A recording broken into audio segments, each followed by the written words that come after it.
aux hommes, aux femmes, aux jeunes, aux enfants de ce district, à vous tous, frères et sœurs, que la grâce et la paix, l'amour, la joie et l'espérance vous soient multipliés au nom du Père, du Fils et du Saint-Esprit, un seul Dieu éternellement béni en Jésus-Christ. Amen. Amen. Invoquons le Seigneur notre Dieu.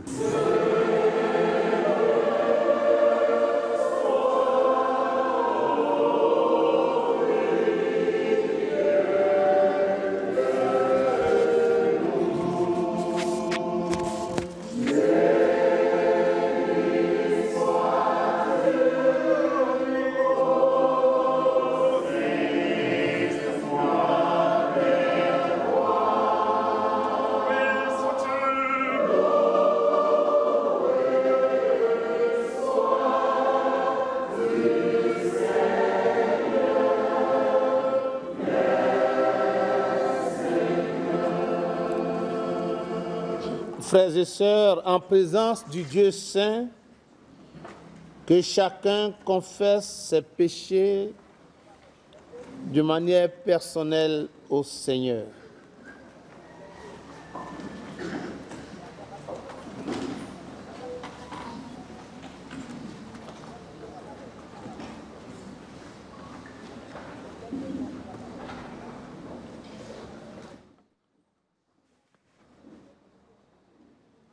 Éternel Dieu, grâce te soit rendue pour ta présence qui nous fait entrer dans ta miséricorde et dans ton amour.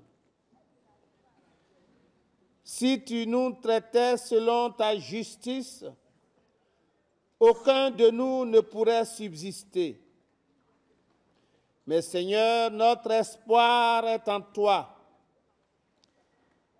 Fais-nous bénéficier par ta grâce à l'instant même de ton pardon et de ta paix dont le sang de Jésus versé sur la croix est le gage. Réconcilie-nous à toi afin que nous élevions ton nom et te glorifions maintenant et pour les siècles et des siècles. Amen. Gloire soit au Père, gloire au Fils, gloire au Saint-Esprit.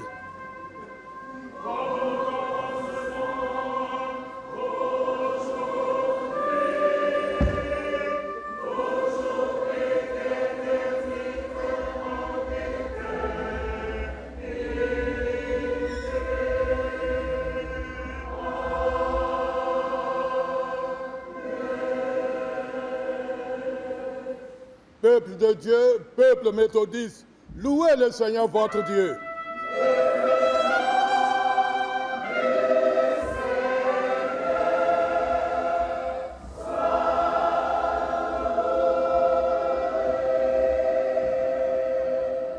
Allons au-devant du Seigneur et glorifions son nom par le chant du cantique 537. Ô jour heureux, jour radieux.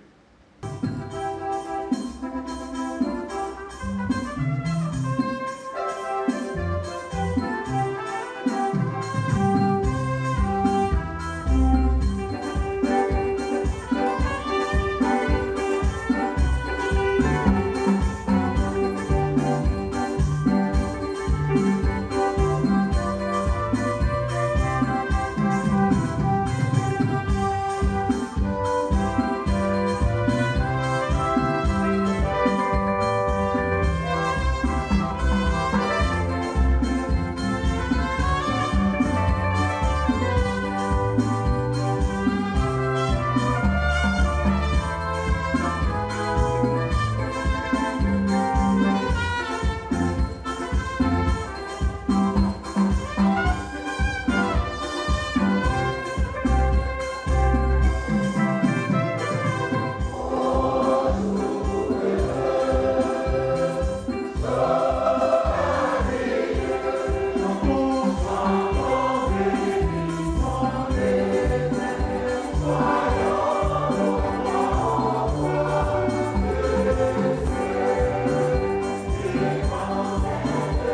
salle, veuillez vous asseoir.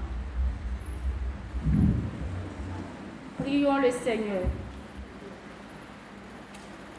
Seigneur, nous te remercions de nous avoir réunis en ta présence pour nous révéler ton amour et nous soumettre à ta volonté.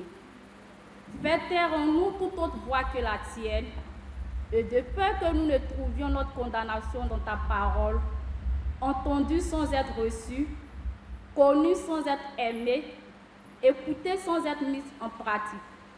Ouvre par ton Saint-Esprit nos esprits et nos cœurs à ta vérité. Au nom de Jésus-Christ. Amen. Lecture de l'Évangile de Jésus-Christ selon Jean, chapitre 4, versets 31 à 38.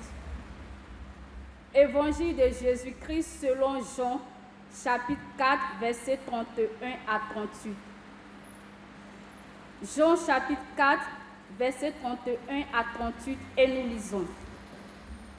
Pendant ce temps, les disciples le pressaient de manger, disant « Rabbi, mange ».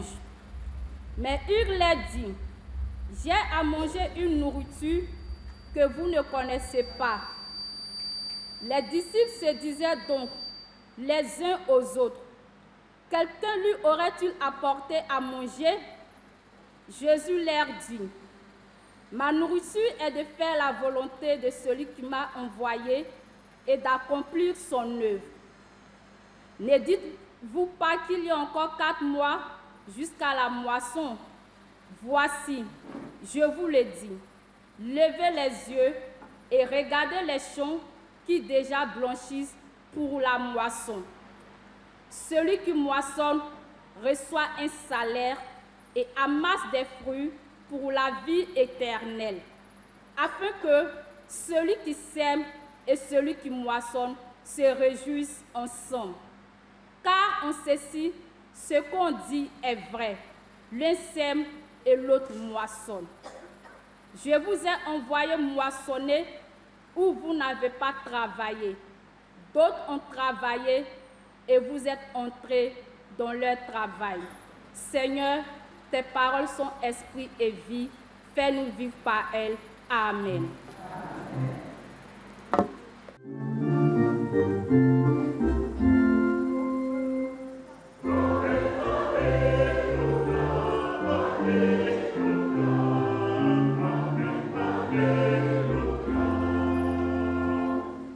Que ne puis-je, mon Dieu, Dieu de ma délivrance? Gloire à Dieu, numéro 32. La première, la deuxième et la troisième strophe.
pour nous, Seigneur, ce temps de joie, ce temps de célébration que tu nous offres en ce jour.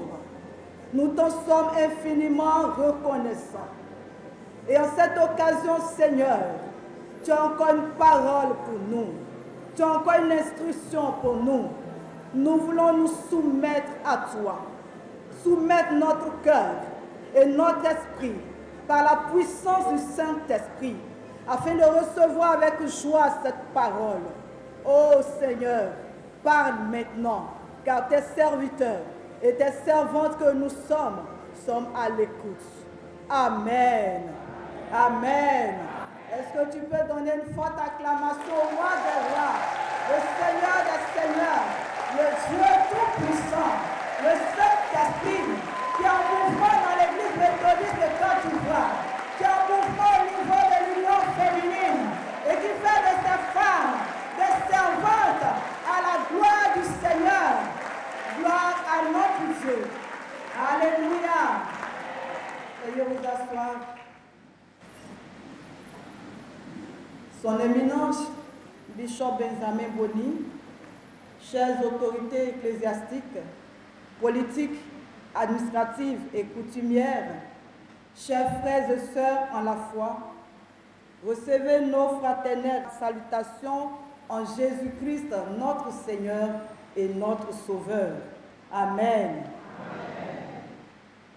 Celui qui sème et celui qui moissonne se réjouissent ensemble. Celui qui sème et celui qui moissonne se réjouissent ensemble. Tel est ainsi libellé le thème que nous vous proposons en cette occasion pour notre réflexion. Il est soutenu par le texte de Jean chapitre 4, versets 31 à 38. Et pour notre méditation, nous retiendrons le verset 36 qui dit ceci. Celui qui moissonne reçoit un salaire et amasse des fruits pour la vie éternelle, afin que celui qui sème et celui qui moissonne se réjouissent ensemble. Bien-aimés, de quoi s'agit-il dans notre texte? Quel est le sens de ce thème et quelles leçons pouvons-nous tirer de ce thème? Dans ce passage, il s'agit de la rencontre de Jésus avec la femme samaritaine au puits de Jacob et l'échange qu'ils eurent. Jésus, en partance pour la Galilée, passe par la Samarie. Une fois à l'entrée de la ville appelée Sichar, il fait escale au puits de Jacob pour se reposer. Et c'est là qu'il fit la rencontre avec la femme samaritaine, avec qui il échangea longuement sur la question de la vraie eau qui désaltère et libère et celle des vrais adorateurs que le Père demande. Pendant ce temps, les disciples s'étaient rendus en ville pour acheter de la nourriture. À leur retour, il fut surpris de voir Jésus discuter avec une femme. En effet, aux yeux des Juifs, il était inconvénient qu'un maître, un rabbi, parle à une femme. Mais il n'osait pas lui demander pourquoi il discutait avec elle. Une fois la femme partie, pour inviter les habitants de sa ville à venir voir le Christ, les disciples insistaient auprès de Jésus pour qu'il mange un peu de la nourriture qu'ils avaient achetée. Il leur répondit qu'il avait une nourriture qu'ils ne connaissaient pas. Surpris, il se demandait si quelqu'un lui avait apporté à manger. Il ne comprit pas qu'il leur parlait d'une nourriture spirituelle. Jésus venait de prononcer une parole énigmatique qu'il va expliquer par la suite. Ma nourriture est de faire la volonté de celui qui m'a envoyé et d'accomplir son œuvre. La nourriture de Jésus était de faire la volonté de Dieu. Il était aussi désireux d'accomplir la volonté divine qu'un homme affamé est désireux de manger. Le fait d'obéir à son Père le comblait. En obéissant à Dieu, il renouvelait ses forces spirituelles. Il travaillait à l'œuvre de Dieu avec tant d'amour qu'il y trouvait réellement sa nourriture, sa force et sa joie. Jésus venait de parler avec bonheur de l'œuvre de Dieu qu'il accomplissait. Maintenant, au verset 35, il en contemple d'avance les résultats dans ces Samaritains qu'il va amener au salut. Il peint ce triomphe de l'Évangile par une très belle image empruntée à la nature. Dans les campagnes verdoyantes qui s'étendaient alentour, on pouvait voir une promesse de la moisson. Mais celle-ci ne devait être mûre que dans 4 mois. Jésus invite ses disciples à regarder ces campagnes comme étant déjà blanches pour la moisson. Il entend par là la moisson spirituelle parmi ses habitants de la Samarie qu'il voyait accourir à lui. Celui qui moissonne reçoit un salaire qui consiste à amasser du fruit pour la vie éternelle, c'est-à-dire à recueillir des âmes sauvées. Cette sentence générale fait comprendre aux disciples que la moisson dont Jésus vient d'annoncer qu'elle est déjà prête est une moisson spirituelle. Il en est ainsi, continue-t-il, dans l'intention de celui qui a hâté la marche des événements, afin que celui qui sème et celui qui moissonne se réjouissent ensemble. Dans la règle, leur joie n'est point simultanée, et même les semailles nous sont présentées dans une comparaison connue de l'Ancien Testament comme un travail pénible. Mais dans cette circonstance unique, Dieu permet que le bonheur des semailles coïncide avec le bonheur de la moisson. En temps normal, lorsqu'un paysan sème, il doit attendre plusieurs mois avant de moissonner. Mais les disciples de Jésus ne sont pas comme des fermiers. Ceux qui jettent une semence spirituelle n'ont pas à attendre des mois avant de récolter du fruit. Ils peuvent commencer tout de suite à appeler des hommes à entrer dans le royaume de Dieu. L'œuvre de Jésus était de moissonner. Celle des disciples également. Il est possible que pendant que Jésus parlait encore à ses disciples, de nombreux Samaritains s'avançaient. C'était eux, la moisson. La semence avait été jetée dans l'esprit de la femme et déjà la moisson était prête. Voici ce que Jésus voulait dire. La moisson est un temps d'intense activité, mais c'est aussi un temps très court. Si la moisson n'est pas rentrée dans les délais, elle est perdue. C'est pourquoi les disciples de Christ doivent travailler avec diligence et efficacité. Pour les disciples, les semailles et la moisson vont de pair. Le disciple sème la parole, mais il moissonne également. Il appelle les gens à croire et aussi à entrer dans le royaume de Dieu. Les Samaritains venaient à leur rencontre. Christ aussi a semé. Maintenant, il s'apprêtait à récolter. Il recevait déjà son salaire. Le moissonneur reçoit un salaire, une récompense. Chacun sera récompensé en fonction de son travail. Mais il n'est pas seul à être récompensé. Les autres tirent aussi profit de son travail. En effet, les âmes qu'il moissonne recevront la vie éternelle, ainsi que l'œuvre du moissonneur durera éternellement. En général, le paysan qui sème est aussi celui qui moissonne. Mais à propos de semailles et de récoltes spirituelles, l'un sème et l'autre moissonne. Et comme les tâches du semeur et du moissonneur sont simultanées, les deux ouvriers se réjouissent ensemble. Jésus rappela alors à ses disciples que d'autres avaient travaillé avant eux, notamment Jean-Baptiste et ses disciples. Ces premiers ouvriers avaient préparé le terrain et mis la semence en terre. Ils avaient accompli une tâche ardue, mais n'avaient pas vu la moisson. Maintenant, Jésus et ses disciples étaient sur le point de bénéficier du travail de leurs prédécesseurs. Jésus énonce ici un principe valable pour toute œuvre chrétienne. Nous ne devons pas nous attribuer le mérite de quelque succès spirituel que ce soit, car en général, quelqu'un d'autre nous a précédés et a préparé le terrain. Ce n'est pas tout. Seul Dieu peut faire croître la semence. C'est ce qu'enseigne l'apôtre Paul en disant « J'ai planté, Apollos a arrosé, mais Dieu a fait croître. » Ainsi, ce n'est pas celui qui plante qui est quelque chose, ni celui qui arrose, mais Dieu qui fait croître. 1 Corinthiens 3, 6 et 7. Par ces mots, d'autres ont travaillé.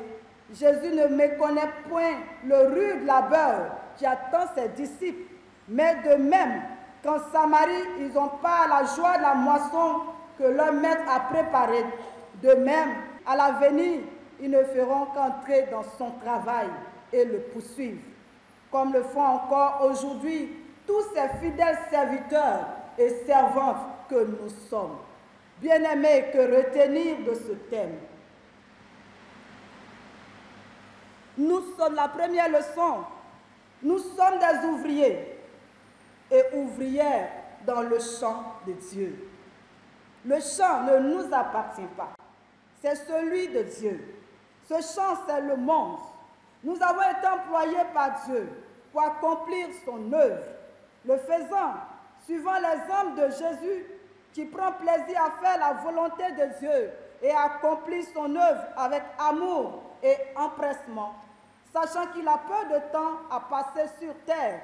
Nous aussi, pendant que nous avons encore la vie et la force de faire l'œuvre du Seigneur, hâtons-nous de faire avec amour, détermination et surtout avec empressement, car nous ne savons ni l'heure, ni le jour où le Maître sonnera la fin des travaux pour nous.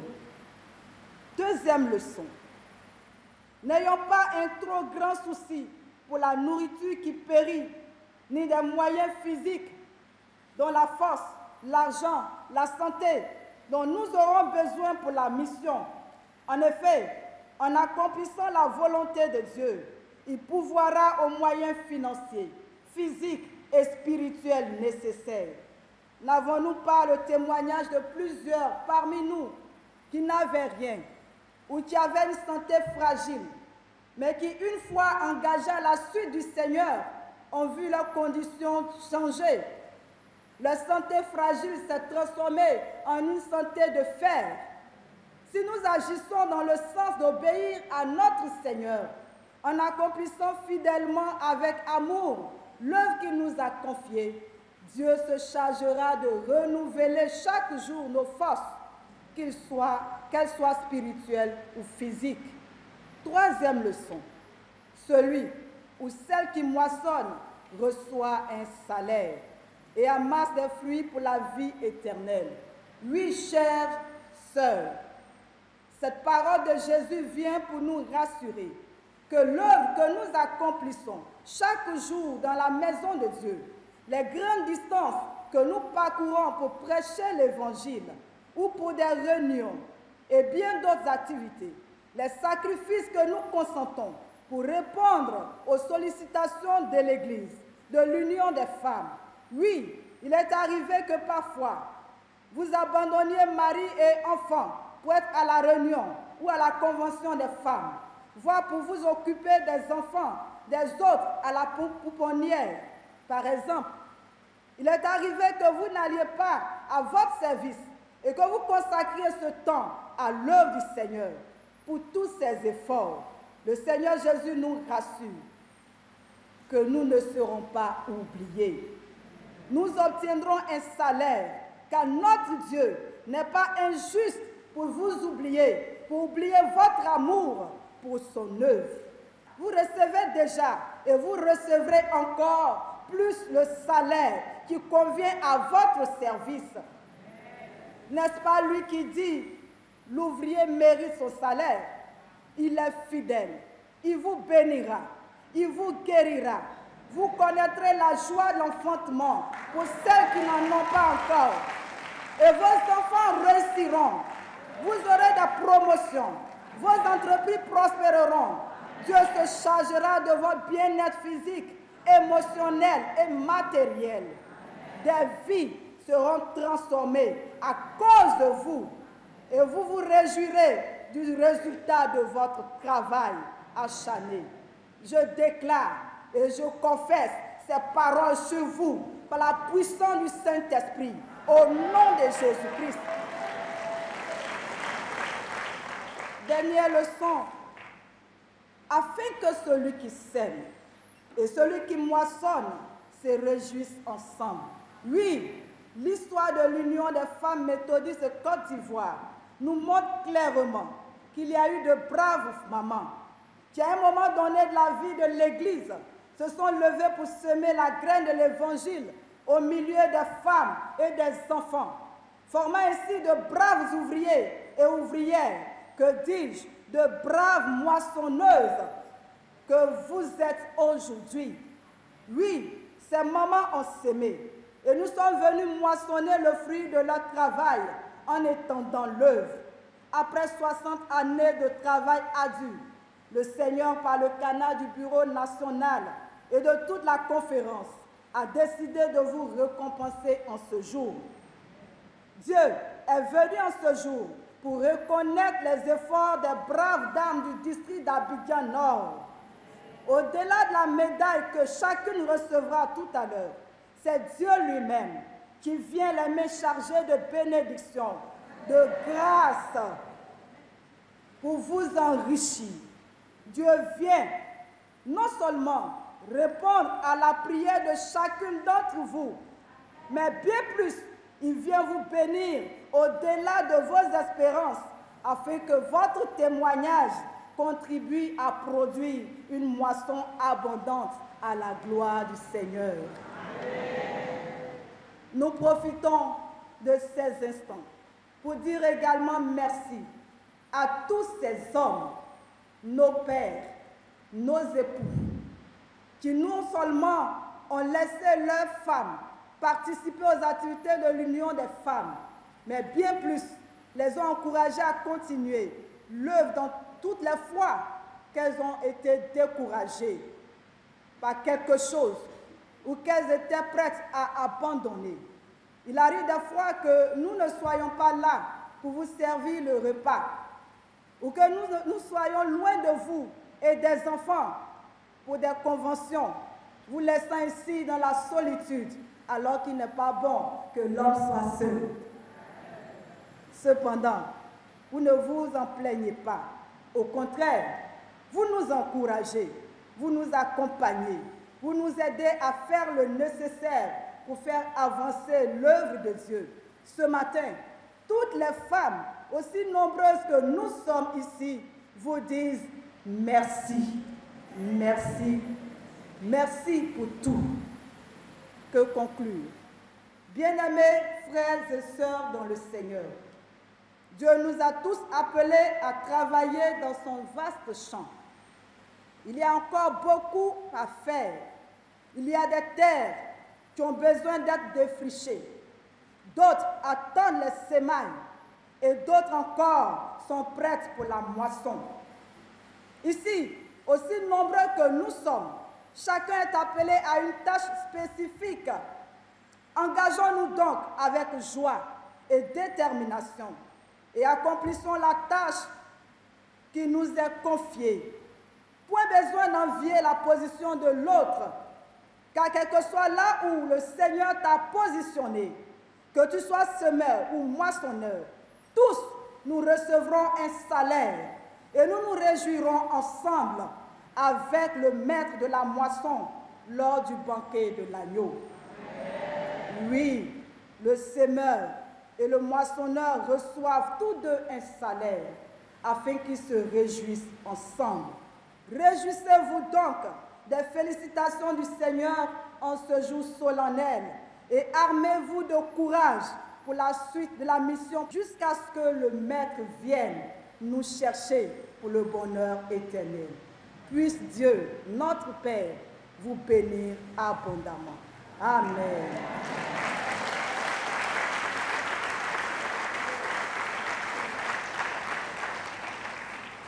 Nous méditons sur ces paroles. Qui sème et celui qui moissonne se réjouissent ensemble.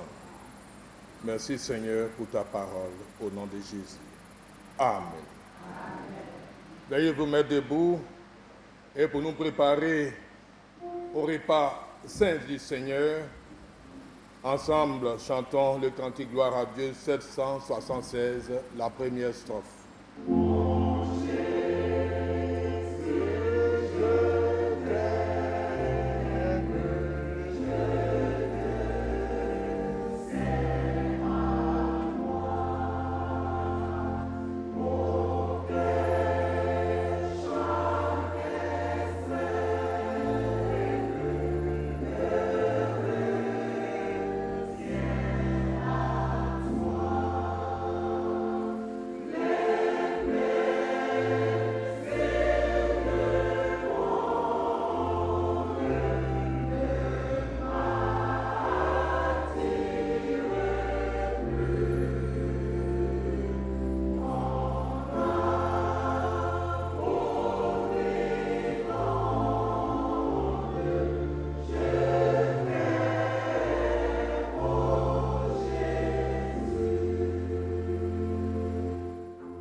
De la table du Seigneur.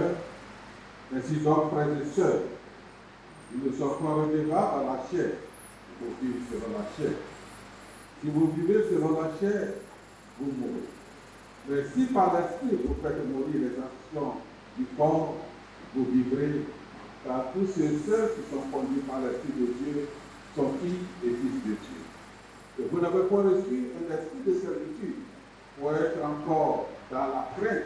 Et vous avez reçu l'esprit d'adoption par lequel nous prions à Père. L'esprit lui-même rend témoignage à notre esprit que nous sommes enfants de Dieu. Or, si nous sommes enfants, nous sommes aussi héritiers, héritiers de Dieu, co-héritiers de Christ.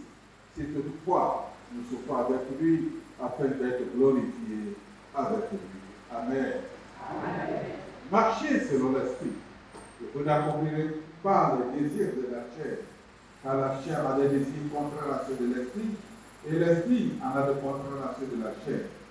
Ils sont opposés entre eux, afin que vous ne fassiez point ce que vous voulez.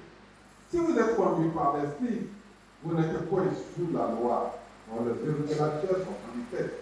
Mais le fruit de l'esprit, c'est l'amour, la joie, la paix, la patience, la bonté, la bénédiction, la fidélité, la douceur, la tempérance. Ceux et celles qui sont à Jésus ont crucifié la chair avec ses passions et ses désirs. Si nous vivons par l'esprit, marchons aussi par l'esprit. Amen. Amen. Élevez vos cœurs. Rendons grâce au Seigneur notre Dieu. Il est vraiment digne et juste. C'est notre joie et notre salut de te rendre grâce en tout temps et en tout lieu. Dieu Tout-Puissant, Père éternel et saint, qui au commencement a créé toute vie par le souffle de ton esprit, qui autant marqué l'a envoyé sur ton Église et répand maintenant sur nous qui croyons. Par lui, tu nous donnes lumière, force, amour. Tu veux faire de nous, en Jésus-Christ, un seul corps qui t'appartienne et te serve dans l'attente de ton royaume. Il est vraiment juste et bon de te rendre. Dieu est très bon. Au commencement, par le souffle de ta parole et de ton esprit, tu as créé l'univers. Au cours des âges, par la puissance de ton esprit, tu as suscité des témoins et des prophètes au temps venu. Ton Fils a répandu l'Esprit Saint sur l'Église. Ainsi, le jour de la Pentecôte, la bonne nouvelle du salut a retenti jusqu'aux extrémités du monde. Le cœur rempli du feu de ton amour, tes enfants de toute origine et de toute langue sont rassemblés en un seul corps. C'est pourquoi, avec les anges, les archanges et toute la paix des cieux, nous exaltons et magnifions ton nom glorieux, te louant à toujours et disant, Saint, Saint, Saint est le Seigneur, l'Éternel des armées. Les cieux et la terre sont remplis de ta gloire. Gloire à toi, ô Dieu très haut. Amen. Veuillez vous asseoir.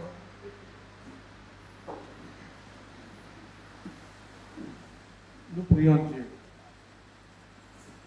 Nous n'avons pas la présomption de venir ici à ta table, ô Seigneur de miséricorde, en nous fiant à notre propre justice, mais à l'abondance de tes grandes compassions. Nous ne sommes pas dignes de recueillir même les miettes qui tombent de ta table. Mais tu es toujours le même, Seigneur, et ta nature est de faire miséricorde. Accorde-nous donc, Dieu clément, de recevoir par la foi ton Fils, notre Sauveur Jésus-Christ, de telle manière que ce pain que nous allons rompre soit pour nous la communion à son corps, et que cette coupe de bénédiction pour laquelle nous rendons grâce soit la communion à son sang, et que nous demeurions toujours en lui, et lui en nous. Amen. Veuillez vous mettre debout. Le Seigneur Jésus, dans la nuit où il fut livré, prit du pain. Après avoir rendu grâce, il le rompit, le donna aux disciples en disant, prenez et mangez. Car ceci est mon corps, livré pour vous. Faites ceci en mémoire de moi. De même, après avoir soufflé, il prit la coupe et dit, cette coupe est la nouvelle alliance en mon sang. Buvez-en tous. Et faites ceci toutes les fois que vous en boirez en mémoire de moi. Ainsi, toutes les fois que nous réunissons et partageons le pain et le pain, nous rappelons que c'est pour nous que Dieu, dans son amour, a envoyé Jésus-Christ sur la terre. Nous rappelons que le Christ, après avoir enseigné la parole, joint le geste à la parole à travers les actes de guérison et autres, est allé résolument à la croix de Golgotha. Et c'est là le but essentiel pour lequel il venait sur la terre. À la croix, Christ a brisé son corps. À la croix, il a versé son sang. À la croix, donc, il est mort. Et c'est par son sacrifice que nous avons, frères et sœurs, le salut. Christ est donc ressuscité. Et nous tous qui avons reçu Jésus dans notre vie, nous sommes sauvés. Nous sommes en marche dans l'histoire, jour après jour. Quelles que soient les difficultés, quelles que soient les épreuves, Jésus a vaincu toutes sortes d'adversités pour nous. Et nous atteindrons bientôt le ciel, le royaume pour lequel nous sommes sur terre. Ainsi, Christ ressuscité nous communique le Saint-Esprit. Puisque sans le Saint-Esprit, nul parmi nous ne peut résister aux assauts de Satan. Nul parmi nous ne peut accomplir l'œuvre de Dieu. Christ est donc là, par le Saint-Esprit, dans son Église, au sein de nos familles, en nous-mêmes, pour que nous avancions pas à pas jusqu'au bout. Quelle grâce! Prions Dieu. En Jésus, Seigneur, tu nous as donné la vie abondante et éternelle.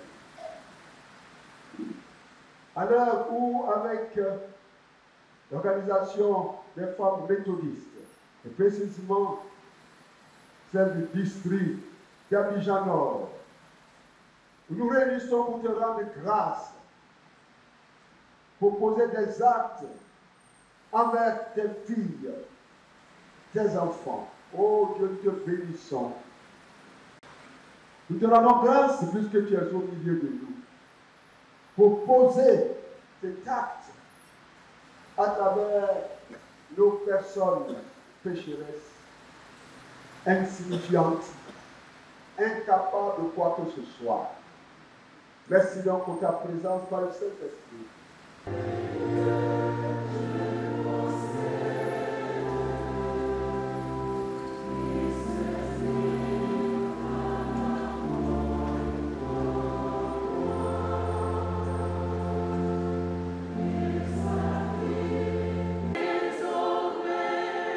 Pour ton Saint et glorieux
reconnaissants au Seigneur qui nous a nourris de sa parole, qui nous a nourris de son corps et qui nous a abreuvés de son sang. Frères et sœurs, chantons-lui le Gloria.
les appelle. Je serai Cocody.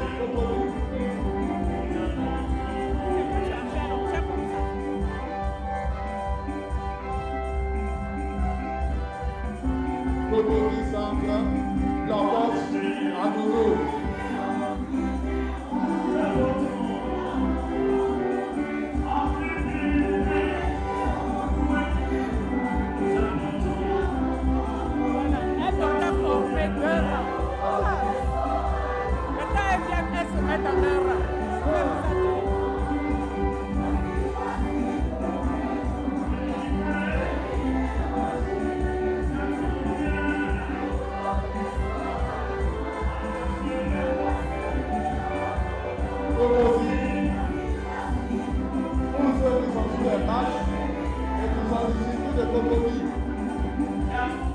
Ancre n'est pas fait. Ancre va passer en dernière position.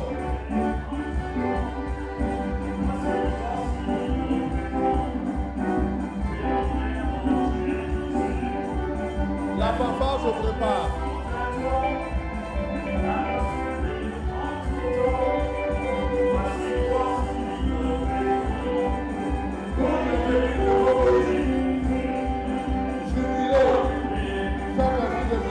Espérance Adouro et toutes les autres groupes.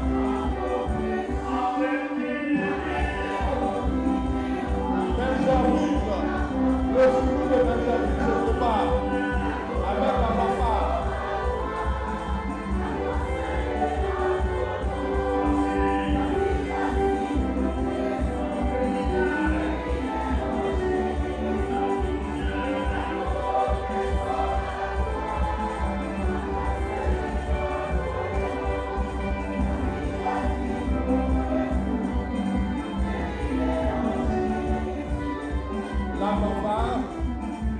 Pour le passage de Benjamin.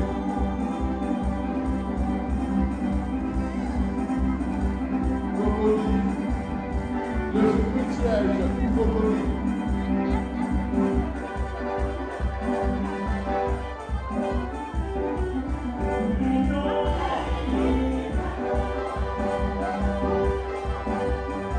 Le siège qui abrite les deux sièges de la conférence.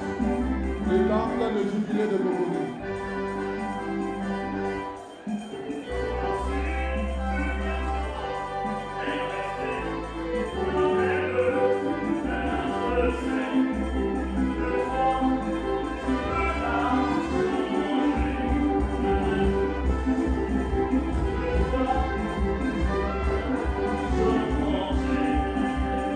Benjamin se prépare.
Dieu et son Église vous reconnaissent. C'est cela qui est important.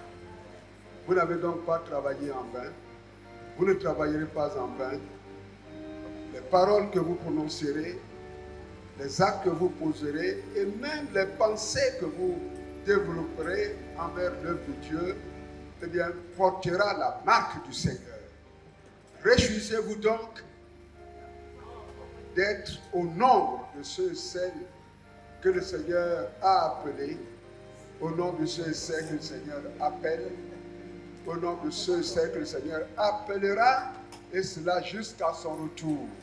Et que toute la gloire soit à notre Dieu et pour vous et pour vos familles, ces abondantes bénédictions dans le Seigneur. Amen.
Une fois de plus, félicitations aux braves enfants de Dieu, les femmes dans l'église du district d'Abidjan Nord, pour cette expression de bonne volonté envers le Seigneur, de désir de servir le Seigneur et d'être toujours active aux côtés des hommes jusqu'au bout. Frères et sœurs de Dieu, recevons la bénédiction. Que la bénédiction du Dieu Tout-Puissant, le Père, le Fils et le Saint-Esprit, auteur de toute grâce, vous raccompagne chez vous. Que le Seigneur balise le chemin de chacun de vous du sang de Jésus-Christ. Que le Saint-Esprit reste le gage de votre engagement, de votre foi, de votre espérance, qui vous conduiront jusque dans les cieux par Jésus-Christ, le chef de l'Église, notre Seigneur et notre Sauveur. Amen. Amen.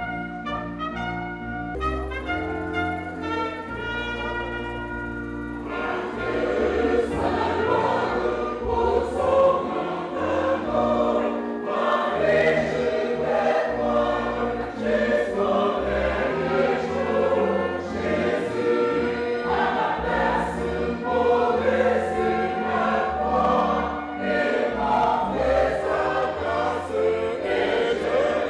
je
serait